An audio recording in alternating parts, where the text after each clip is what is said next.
applicants. Okay? This is the applicants portion.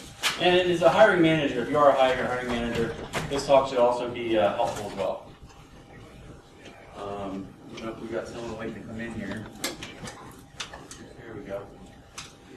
You sure we got everybody? Yeah, no worries. In all the room. We good? You saw the video on how the record works? Yeah. So I'll start recording, right? Yep. And then switch to the live speaker. Oh yeah, but we've been recording for a bit now, haven't we? Have you actually started speaking yet? I just kind of did a quick little mini intro, but I haven't official. There's one more person that said that. I think. Oh. Did you You got to switch the scenes. I did. My bad, that's it. Yeah, somebody left. And his is formatting weird. See those black bars on the left and right? Yeah. Sometimes. Oh, that's atrocious. Okay.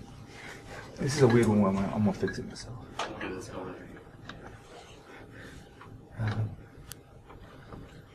Just use that one. But yeah, it's going. It's going. Awesome. Okay. So the reason why I put together this talk was it's kind of like a two-part of this, and it's really to give applicants a good idea of what to expect. I think we've all been in interviews, and sometimes especially if you're younger, it can be a little overwhelming. But we're going to kind of cover some of those key areas. Some of it may just be remedial for some of you guys, right? It just may be something you've seen or heard before, but it's a good thing to cover, especially if you're heading into one, anytime soon. This is kind of infosec hiring season right now. So, your resume is your face to a stranger.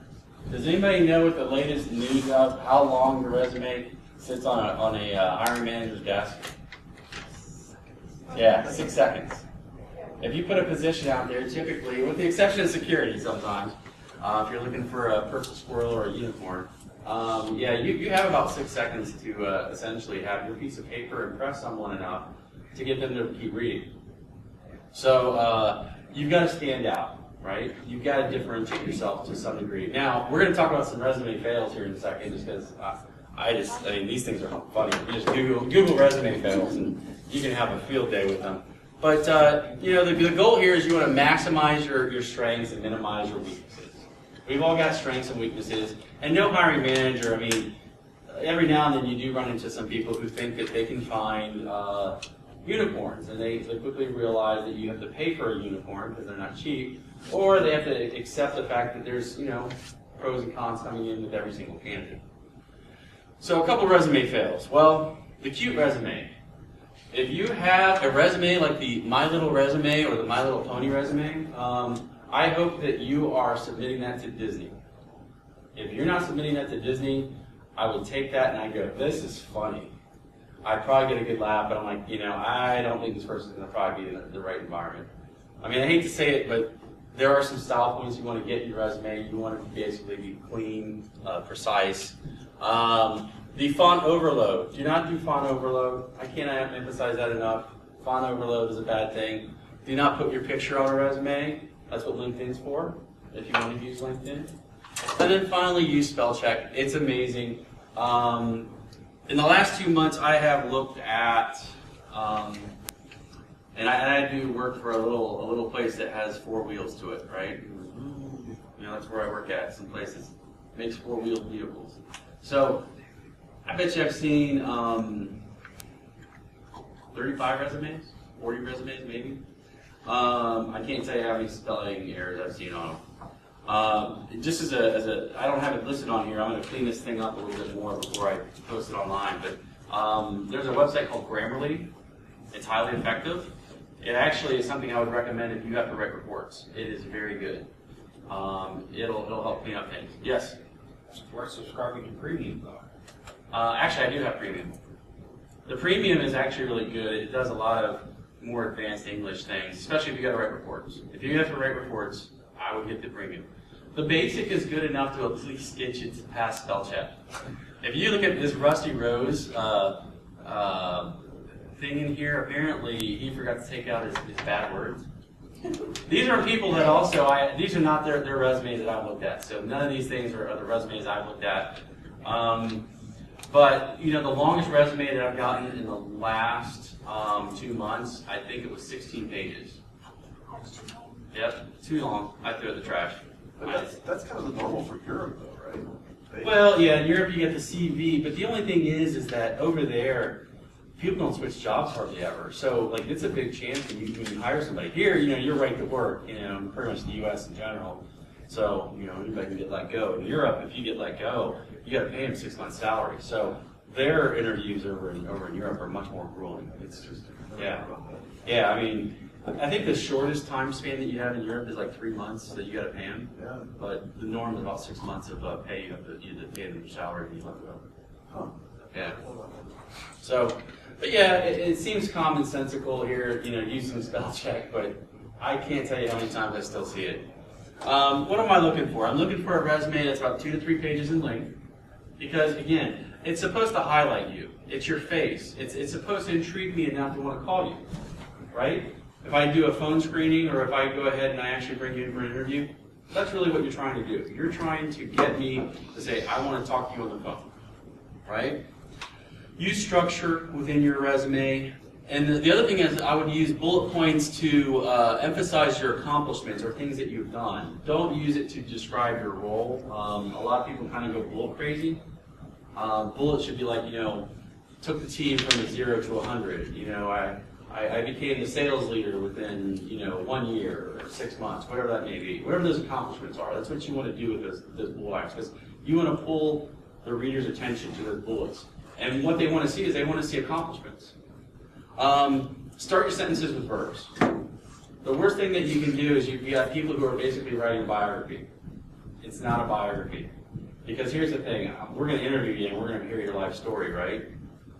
So, don't, the other common things, don't include kids, don't include this. I actually had somebody once tell me that, like I really need this job and my kids are counting on it. And I'm like, that's a whole lot of guilt to throw on somebody during an interview.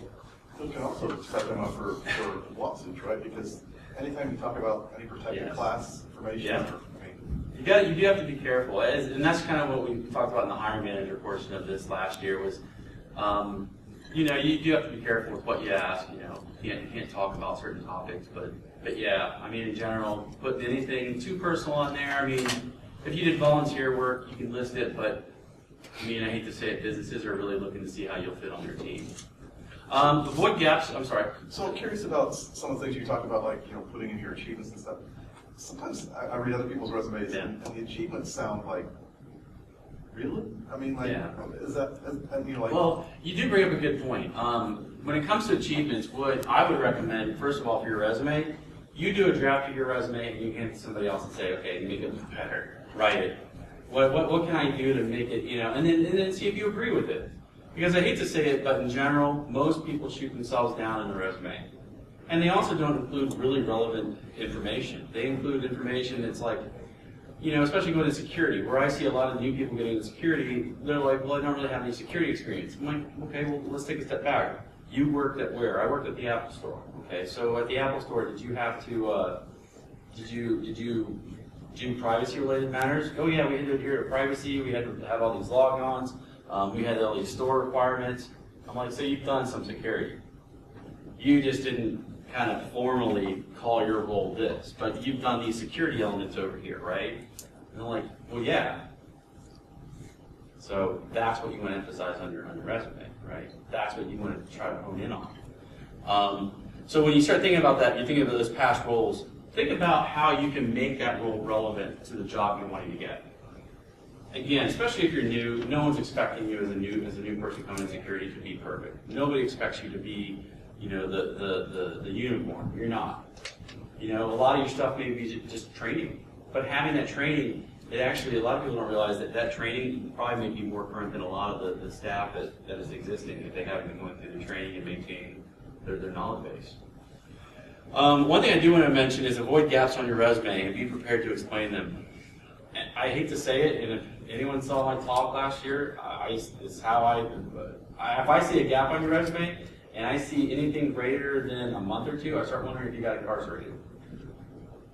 That's how a lot of people look at it. Because, first of all, it's going to be a big deal if you hire a felon, right? I mean, and it's kind of funny. I'm actually the first one to try to see what we can do to help out people who had made prior mistakes. But when I see a resume and I see gaps in it, I start thinking, why did you decide to take 2 months off? If I see a lot of resumes or a lot of entries on there where they're like 9 months and then 3 months off, 1 year and then 2 months off, I start wondering if there's like a personality problem where maybe you're getting let go. If you're taking, contract jobs, you need to articulate that. You need to call that out. Because if I see those, if you can work 9 months and make $200 an hour and take 3 months off, hooray for you. That's awesome. That's great. You're living the dream. That's my dream at least. But if you start to see those as a hiring manager, you start to think, well, why is this person constantly, essentially working somewhere for less than a year or even a year, and then they get let go, or they quit for 6 months? So what do you put on there? Like, are you on vacation for 3 months? No, you can say I took a sabbatical and I worked on my, I worked on my OSCP. You do want to see what you can do for an accomplishment. If you are taking 6 months off, hopefully you're still keeping current. I can tell you right now, even in security, a friend of mine, long story short, really great guy. He worked at the Chase, burned out. I think he was there for almost 20 years. He took 2 years off. Literally just took a 2-year hiatus from everything. Technology. He had to come back in at entry level. Now he's quickly moving his way back up through the ranks of things, but that 2 years cost him. My wife did the same thing when she took 5 years off from HR. Nobody would hire her for where she was before. She went right back down to the analyst, the very, not even analyst, it was like a coordinator. She had to work her way back up again. But is it worth in that situation saying, took 5 years off to perfect my windsurfing? Hey, if you're a professional athlete, I would be like, I went and I played, because every now and then you'll get resumes like that where it's like, I played minor league baseball. That's great. It shows that you were doing something. Because when you see 6 years, you got a 6-year gap in a resume. You're just sitting there, you're like, I decided to start work at 28. That's rather strange. What'd you do from like 18 to 28? Did you go to college? Did you get your PhD? Did you get 2 PhDs? It's those types of things that you just have to be aware of. Gaps are critical. Always keep your resume updated. I was guilty of that. I basically thought I had found the perfect job, and then I got the world's worst boss. I won't say anything more. But I got a really bad boss. I had to actually go to the guy in HR who I'd worked with on forensic investigations and say, hey, can I get a copy of my own resume? I couldn't find one. And he's like, oh. He's like, you should always. It is really good advice. He was actually a lawyer as well. He's like, dude, you should always keep your resume up to date because you don't ever know what's going to happen from day to day at a new company. And he was absolutely right. He left about a year later. He's like, you should always keep your resume, and you should. Keep your LinkedIn updated as well. We'll talk about that in a second. Remember, your resume is there to get you to the interview. That's all your resume is supposed to be. If you do anything, if you try to go fancy with your resume, and if people don't want it, then they don't want it. Move on. Again, to me, especially with my wife, because in HR, to find a job in HR is really hard. I bet you she applied to 50 jobs. So, kind of keying off that. It's a numbers. It's honestly getting back to the resumes are a numbers game. Well, so how they relate to the role you want. How much tailoring of your resume to that position? With my wife, with her 50 jobs, so HR is probably a better example even to use. We submitted 50 resumes, 50 applications, and we tailored every single one so that, as long as people are paying attention, she would get a fighting chance to get a job. Because she basically stayed home with kids, right? And everyone's just like, oh, I don't want to deal with that baggage. I already know you have kids.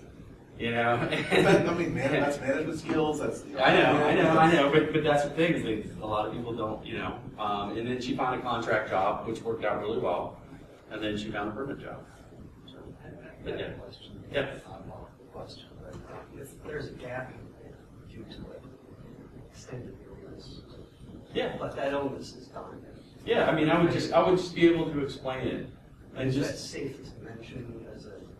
I would put that expert in there. What I do is I would literally in the resume, your time box, right? You've got your August of 2016 to August of 2017, I did this, and then from August 2017 to December 2017, due to an illness, I had to take care of myself, take care of my parents, take care of my sister, whomever it is, and it's just explain it, because then that way. Raise a red flag. Well, it could. They discriminate left and right. It could. Here's the one thing I will say: it's your resume, and if you've got 3 months that you took it, it's all good about it. I went and worked on my OSCP. I went and worked on my certifications. If I can chime in on that, I spent $50 to register an LLC, and I was working at a diner in between jobs while I was looking for contracting work. But I was employed by that LLC, which is, LLC. And I was able to, I didn't have to put anything goofy on the resume, got me in the door. They're like, well, tell me about this LLC. I'm like, oh yeah, it's my own company. I could explain it all face to face. Yeah. That's good. Like I said, you really $50? It's really cheap. It might be $35. Yeah, you can register LLCs in North America for pretty much any state. No, I checked Ohio LLC registration, $99. 99? Yeah. Oh, they raised it since I. Yeah. Out west, there's a lot of them. Like Arizona, I know we used to be 50. So, but You yeah. can proprietorship and not do it opposite. You can just be a sole proprietor. I keep meaning to do that. To it. The big thing is you want to have a story, okay? Especially with your resume. Your resume is going to give me an idea of who you are, your skill sets, right? But you want to have that storyline really tight when you walk in the interview. When it comes to your LinkedIn, it is your digital resume with a few exceptions, right? It's good to help market you. However, it is still social media, which means people typically do want to see a picture out there for this. So if you're going to have a LinkedIn profile, which I would honestly encourage you to, because I hate to say it, but the first thing I do is I look at your resume, and then I go right to LinkedIn, right? I don't care if I'm looking at you. I'm like, hey, I'm looking. I want to see what we have. Really, all I'm looking on here is I want to see, can you give me a description, even if it's the same exact copy of your resume, that's fine, right? But what I want to see is I want to see how you handle things. Like, do you keep that professional looking? So again, no comedy, no crazy effects. You want your picture to look semi-professional. It amazes me how many people have pictures out there on LinkedIn that probably are better, supported on Facebook. So is that a deal breaker with you if there's no picture? No, I wouldn't say that if there's no picture, it's not a deal breaker. I will say this: if you're remote and I have to interview you, I'm going to interview you over Skype. Sure. Eventually, I'm going to want to see your face. So we'll talk about that in a little bit, but there's a reason why I want to see your face. Sure. Especially with anyone remote, Well, I can read their expressions. Then also, I've had a lot of people who've done the old switcheroo, where the guy who interviews isn't the guy who shows up. Yeah. What's that? Oh yeah. If you deal with a lot of contractors, you can run into that. You can run into the person who interviewed isn't the person who shows up. And they're trying to help their friend out. I get that. But be aware. So just understand that LinkedIn is still social media. It really gets back to your ability to network with others. So you've got to reach out. You've got to talk to people in the industry you want to be a part of. If you want to be part of the restaurant industry, you've got to talk to those restaurant type people, right? Security has its own kind of, people in LinkedIn that are really heavily active in LinkedIn. Usually what you find is that people who are heavily active on LinkedIn are more the managerial types, the director types. Those are really your hiring managers. The reason why LinkedIn is really valuable. Twitter is more for your security research, your techies. Twitter's really great. There's really good people to follow out there. I'm not going to tell you who to follow, but as you get into the industry, and probably all of you guys already know this, but you know who to follow and ways to kind of take that. Here's the biggest thing. You are going to share what you want to share out on places like LinkedIn. So remember, if on LinkedIn you say, hey, listen, I love the Second Amendment, which that's great, that's fine, and then you show machine guns all over it, HR might get a little jumpy. People in general don't like, HR does not like guns. I'm just going to let you know that. You can still like the Second Amendment. I like the Second Amendment, but yeah, you put guns on your profile, causes people to get a little jumpy. LinkedIn is not Facebook. Yes. Right, but in Facebook, I mean, I've heard stories that they'll interview people in LinkedIn, you know, look out and everything, review the resume, go to the interview, and then they go out to Facebook, and yeah, I may be a activist. Yeah. Well, then you they're know, like, oh, well, she likes guns anyway because it's on you are Facebook. seeing more and more employers go out to Facebook and social media. So just beware. You might want to clean it up a little. Or lock it down. Yeah. Facebook is one of those things that, in general, I just avoid. I would be very careful with what you say on Twitter and Facebook. I know there are companies asking for your Twitter handles now. They want to know what your Twitter handle is. It's just a sign of the times. That's all it really amounts to. Me personally, I don't really care what anyone says on Facebook or Twitter. I don't even look at it. But there are HR departments that will.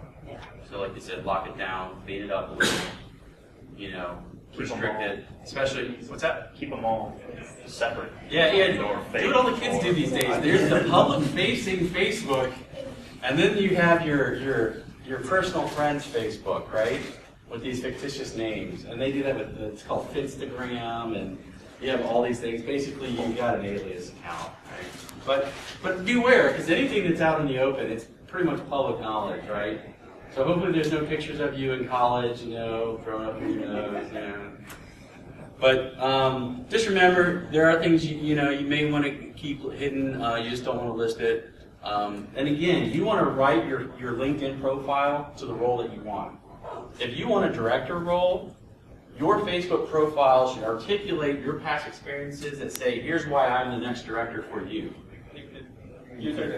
I'm sorry, LinkedIn. So when you're on LinkedIn, you want to basically write those pieces to go towards that next job.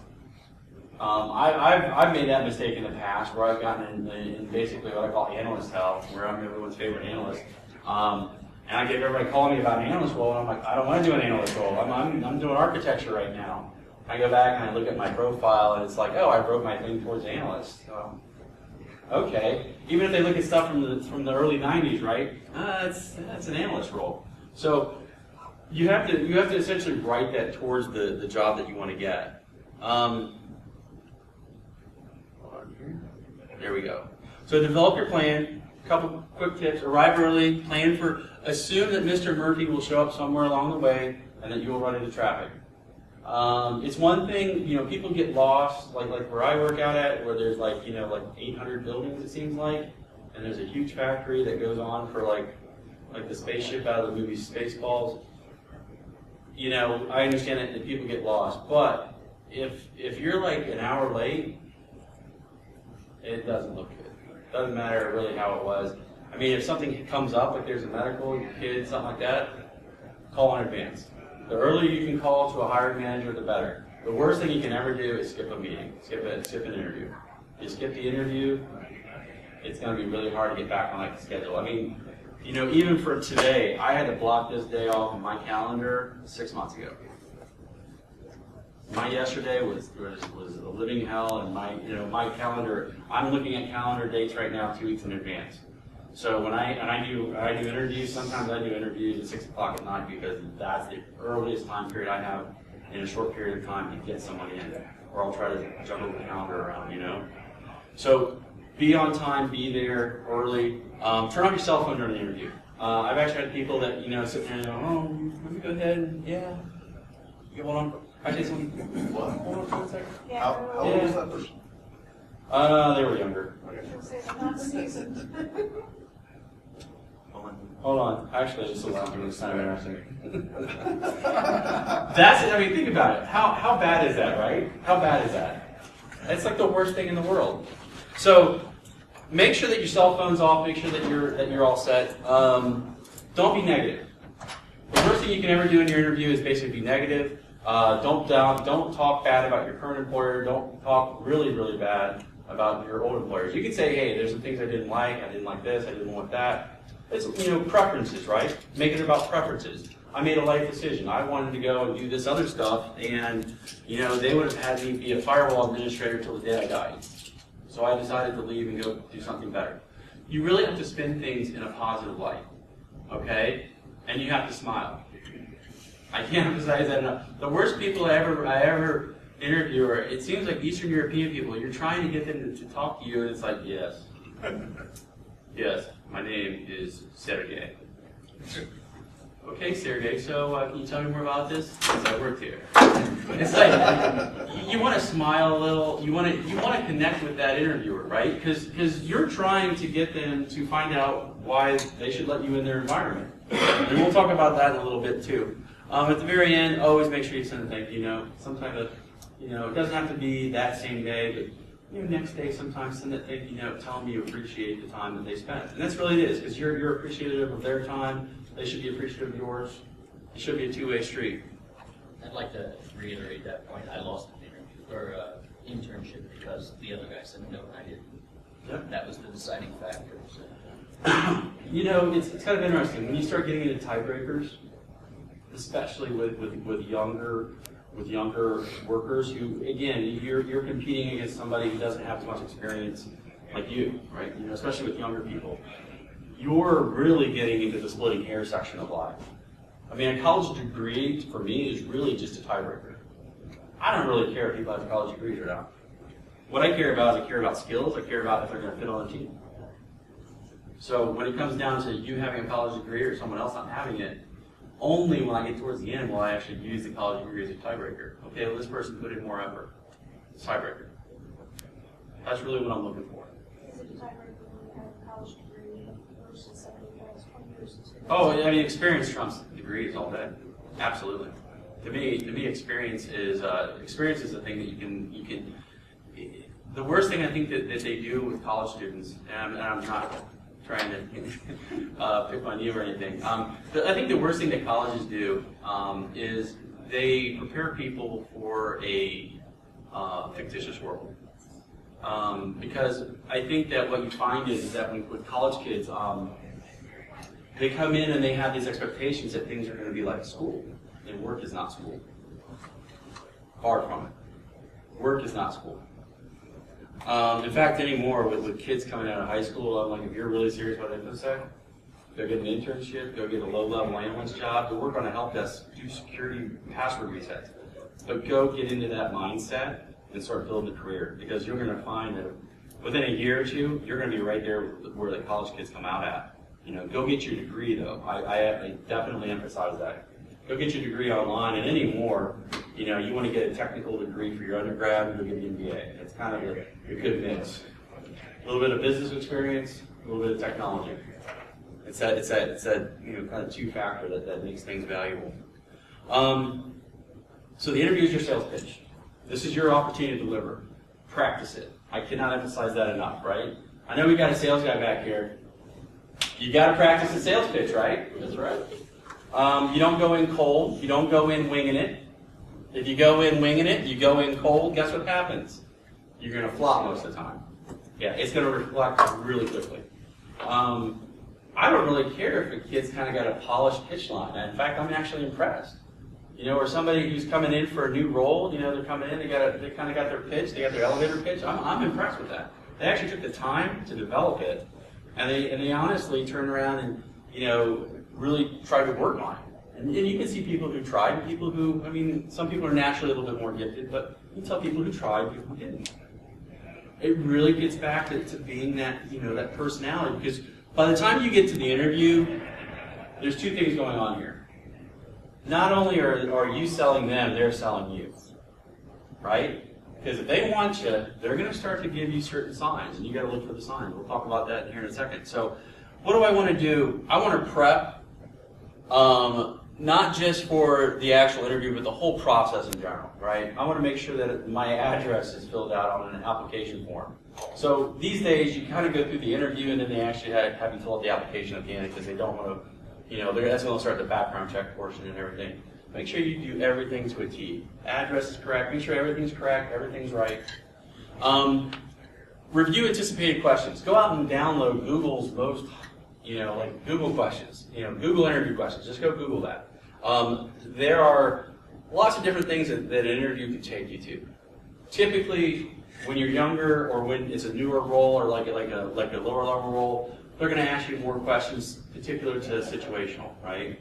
The situational questions. Let's say that you were in a Taco Bell and you decided to order McDonald's. I don't know. I mean, they throw out all types of crazy scenarios, but it's all going to be about situational.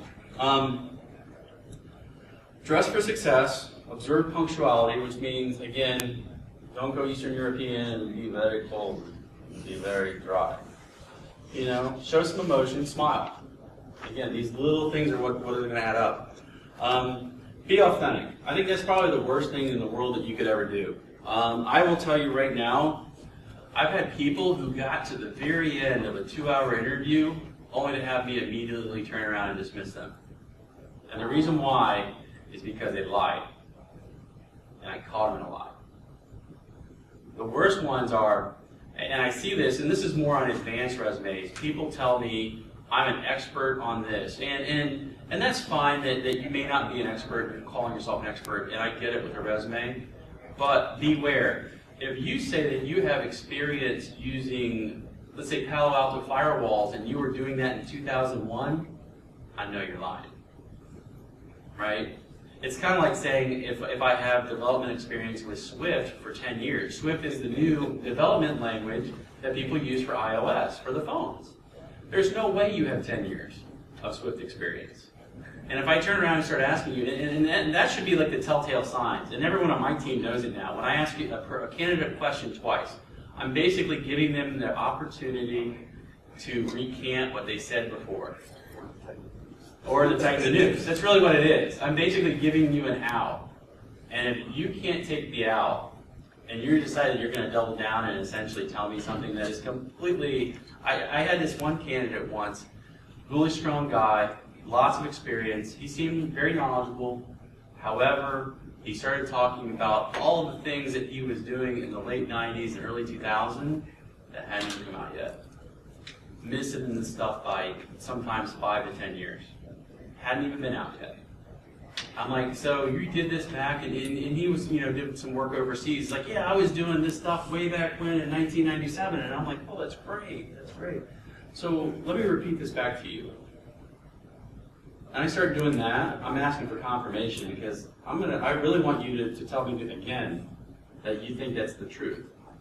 I'm asking for a true false question there.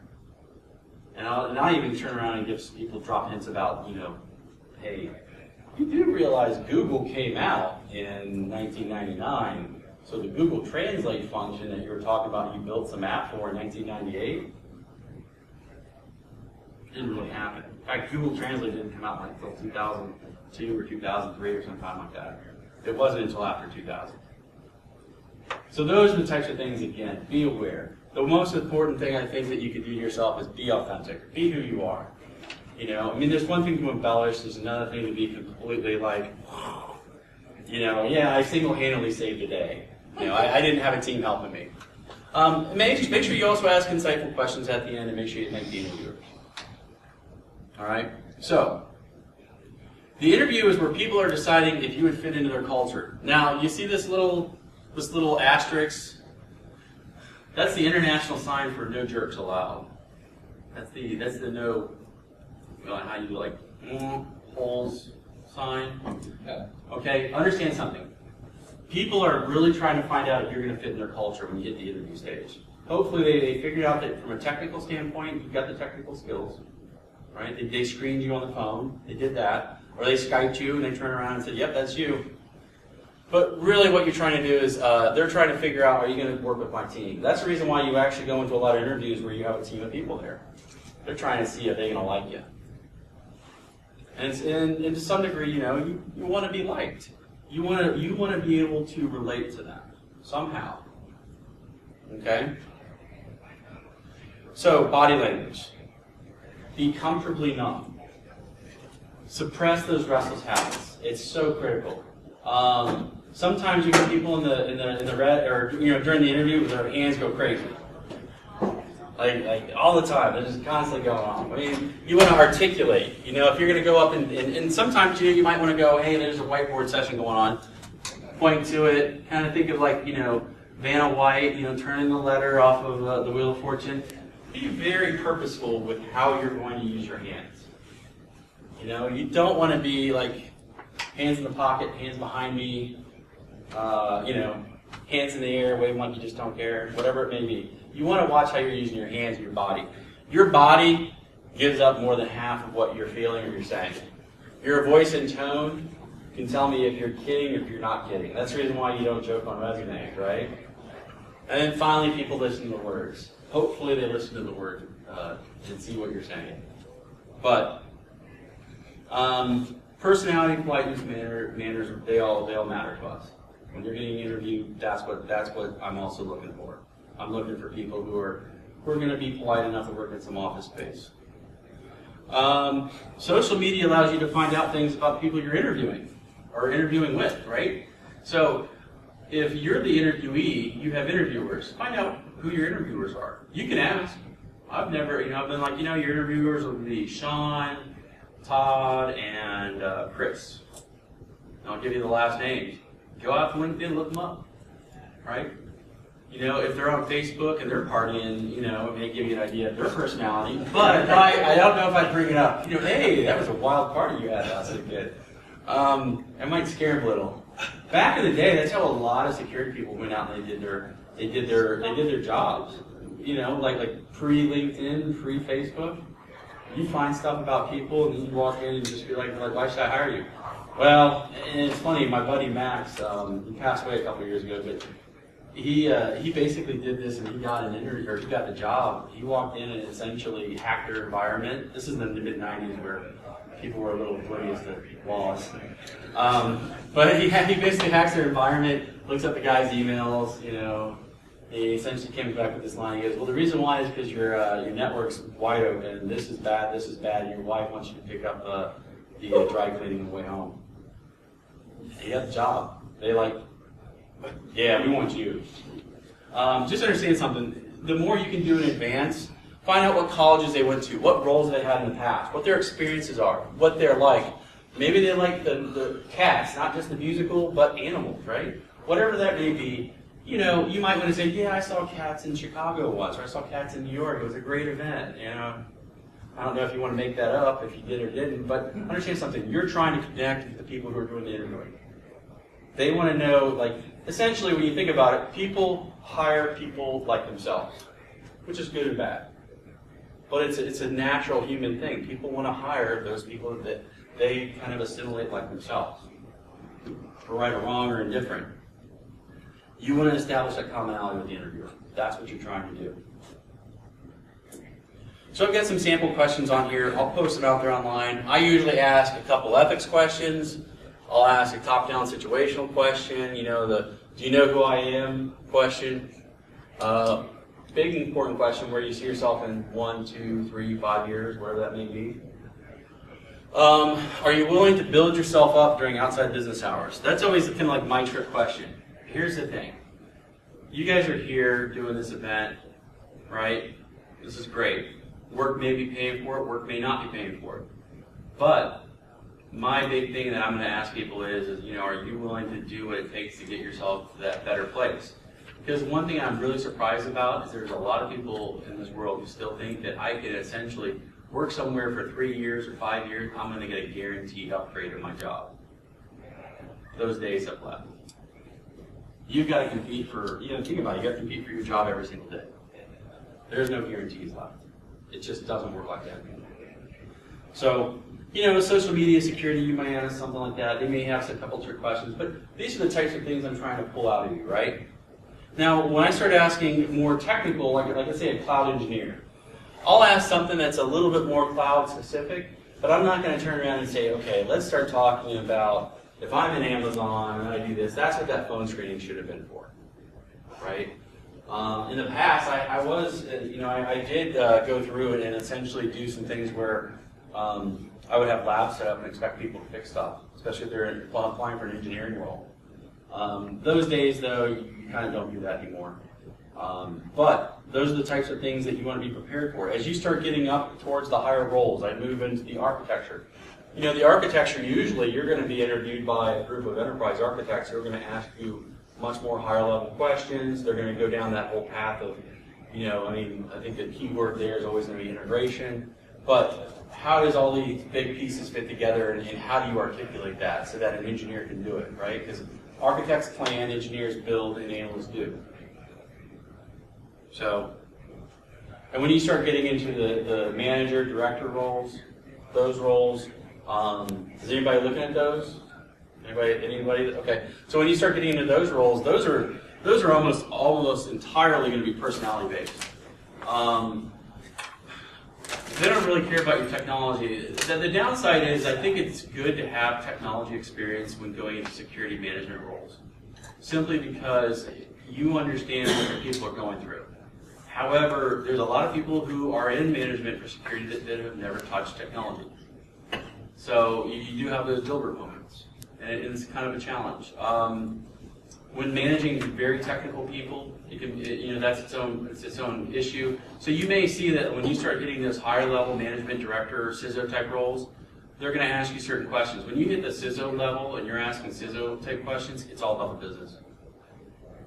The person who's going to interview is going to be the CEO. Is the person that's the CEO going to know anything about security? And that's the reason why you see a lot of CISOs who don't know a lot about security. Now, the question is, can they hire well? Can they bring in the right people? Do they know what they're hiring?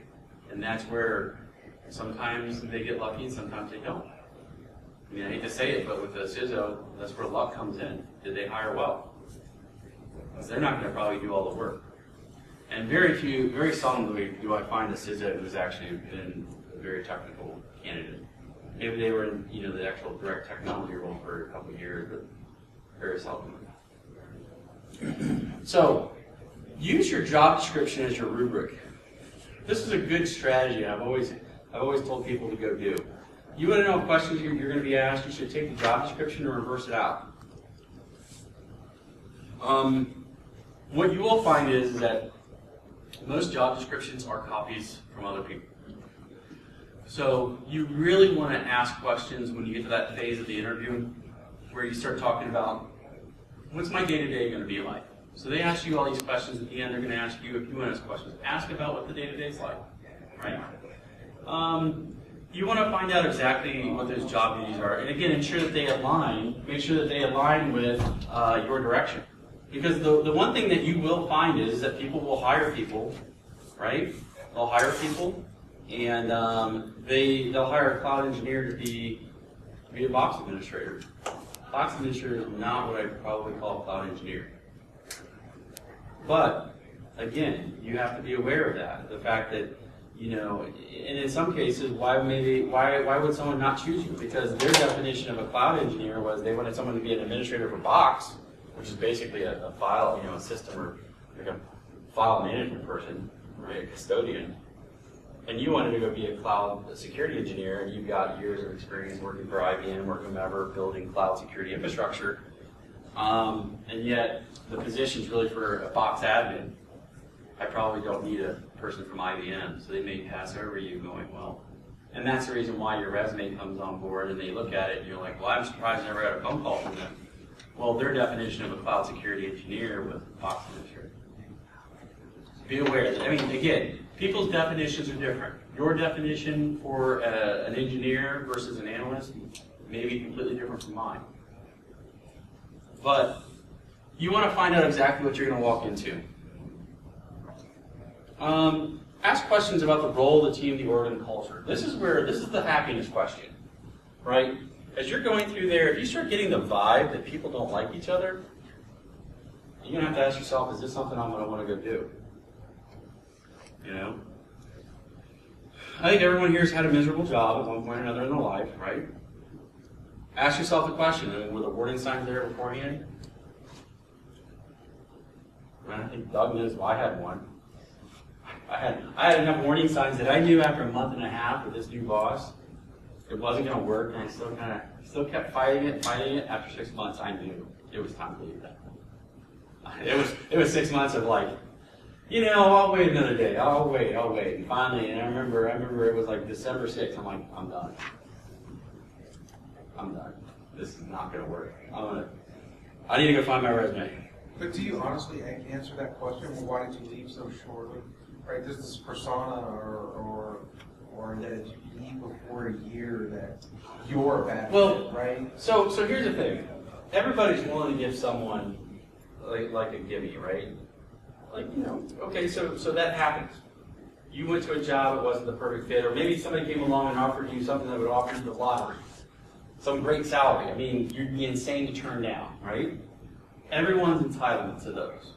However, if all your life is, if I see this again, 1 year, 9 months, 1 year, 8 months, if it's all just essentially contract jobs, I'm like, well, you know, this person's a contractor. That's good. That works out well. But you're allowed and you're entitled to that. I mean, and that's just where you just go, hey, listen, I've got this other work history where I do 3 years, 4 years, 5 years, 2 years. That's all good. Over here, I had a 6-month job. But after 6 months, it wasn't going to work out.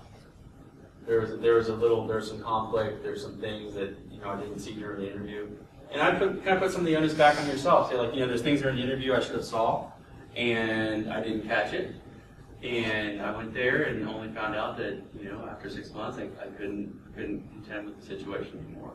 Or that you learned something about yourself. Yeah. And you went a different way. Yeah, absolutely. I mean, you can reflect it back on yourself, but you definitely have to. You have to ask these questions, because the thing that you got to ask yourself is, and if you're younger, you get a lot more slack if you're younger, right? If you're new to security, you're starting out 6 months here, a year there, I'm not surprised. In fact, it is amazing when some managers do go, why is this person job hopping? I'm like, because the difference between, $2,000 for a job makes a difference when you're young. And I was like, if you can't remember that, then. Sometimes I have to remind managers. Managers are just like, well, you wouldn't take a job if someone offered you $5,000 more. I'm like, well, yeah, but guess what? I'm in a different position. This kid's coming out of college, and they owe like the equivalent of a house. 5,000% is what they make. Exactly. 5,000%. But and a lot of managers do kind of forget that sometimes. I wouldn't say a lot, some, but again, to me, it all depends on the circumstances, situation. If I see somebody who's been doing that their whole life, then what I'm going to plan on, even if I really want you, I'm going to go, this person's going to leave me in a year. Anymore, what I tell most young people is, stick with me for 2 years. Stay with me for 2 years, and I will try to make you into a better security person than where you are today. And here's what I'm going to try to guarantee for you at the end of the first year. Here's what I'm going to try to guarantee for you along the way. Here's how your training plan is going to go. Here's all the things that I'm going to do for you to try to get you from point A to point B. Stick with me for 2 years. So how do you turn that around? I've seen some jobs where they don't want, they're concerned that you're going to come in and you are going to disappear. So I'm always trying to think, how can you convey to them, look, I'm going to stick with you for 2 years? I mean, what's the right wording to say, like, it doesn't sound like you're... It's hard. It can be hard. I remember I lost a job with Wendy's. This was a long time ago, because I had a job where I was making a lot of money. I was coming from Silicon Valley. I was essentially coming to Ohio, and I was making some good money, but it also came at a very high toll with my personal life, my wife, and I had a 3-year-old who figured out that if on Sunday he could go try to hide my luggage, that maybe I wouldn't get on a plane. So I was at the point where I was like, I can't do this anymore. I can't travel like this. I can't live this life. They were like, well, you make way too much money. I'm like, well, I'm telling you, I'm okay with making this salary. They're like, no. I even tried to call the manager directly, and I got yelled at by their HR department. I'm experiencing that here in the Columbus market, coming from the DC market. Oh yeah, coming from DC, yeah. I mean, it's hard, but you have to try to translate that directly to them. I think there's HR has their own, and it's kind of different. Like the hiring managers are typically the ones that, if you get to the hiring managers and you can talk to them, they can go ahead and go talk HR off the ledge. It's getting past that HR filter that's hard. It's what I found, because I've been to 46 states.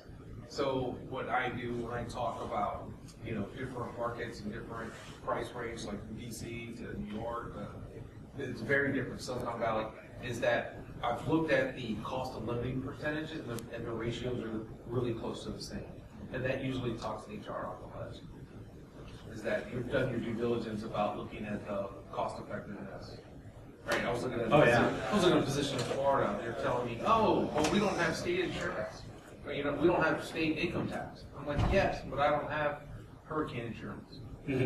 Right? So it kind of trades off. And knowing that you're doing your due diligence ahead of time helps in your favor. I mean, that's a lot of things that we could keep going for another hour talking about. I mean, when you really go look into your job, you know, when you're young, you're kind of willing to take whatever you can get. But you do have to start looking at the, you know, the funny one that I've always used is that I had a friend of mine who was living in Atlanta. We were working for a company called Security at the time, and they wanted all of us to move out to Mountain View, California. Living in Atlanta and making at that time $60,000, $70,000 a year in the mid-90s was really good. You know, it was a good life.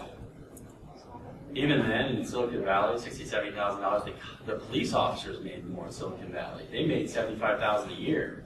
And we're like, you guys want us? And a couple guys went out and did it, and then they basically left after a year because they couldn't afford to live there. They started racking up debts and doing all this stuff they didn't want to do. And so they're like, yeah, we're all moving back to Atlanta.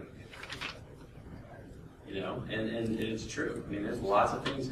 I mean, you really do have to watch it when it comes to employers. I don't want to paint all the employers in a bad light, but, you know, I have been the victim of those, you ever hear those interviews where basically somebody wanted to pick your brain, but they didn't have enough nerve to call you up, or they want you, they play it off as an interview, and really what they're doing is they're going around town gleaning all the information on how I should build my strategy and plan for whatever. They do it. There's people who do it. There's employers who do it, and I basically said at that point, there was only one place where I walked out, where I said, okay, I get what you're up to. I'm done. I'm not going to play this game. Like, we're an hour in, you guys are scribbling down notes, you guys might as well just be recording the interview.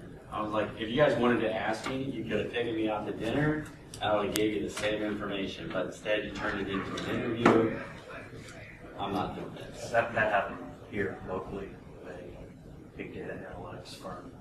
Yeah, it's one of the best places to work for in Columbus. So yeah, I mean, you'll find there's some managers that will do unscrupulous things. It's horrible, but or you left Google, and everyone wants to interview you just to get some information. Yeah. Why did you leave? Or my friend who was. How does Google do this? And how does Google do that? So, one thing that you do have to ask yourself is the happiness question. Ask yourself, am I going to like this role?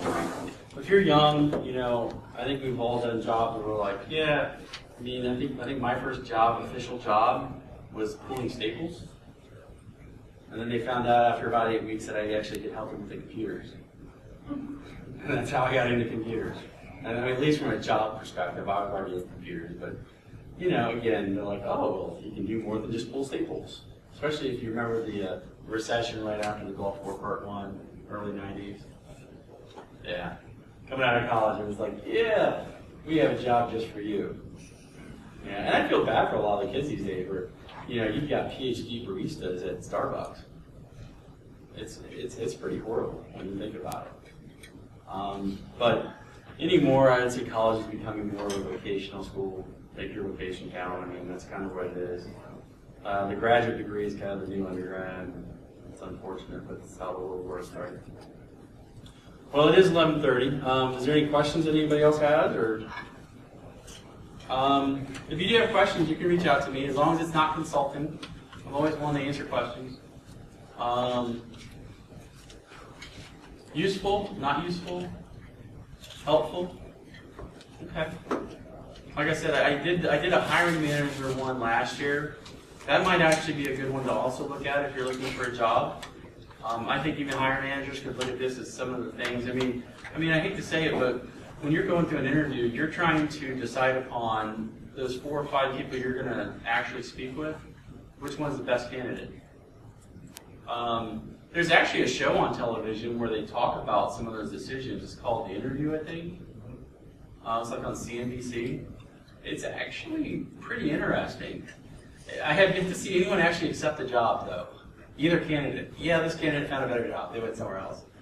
It's almost like some of the employers I think are trying to start out with like really low ball salaries to convince the public like, oh yeah, people only make $35,000 a year to do technology work. I'm like, where can I find those people at? I could get a whole room full of technology people at that rate. You can hire for that. Yeah, but yeah, definitely. I hate to say it, but like, there's a lot you can learn from Shark Tank, and then The Profit, a lot of those CNBC shows. I mean, there's a lot of things you can glean from it and understand, especially as you get, higher and higher in your career, man. I think Shark Tank's probably the reality of what people don't understand is that the higher you get in your career, the more it gets about the money and the financials. And, it's more about the business, less about the tech. All right. Yeah.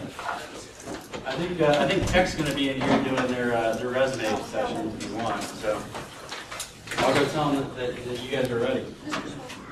Yeah.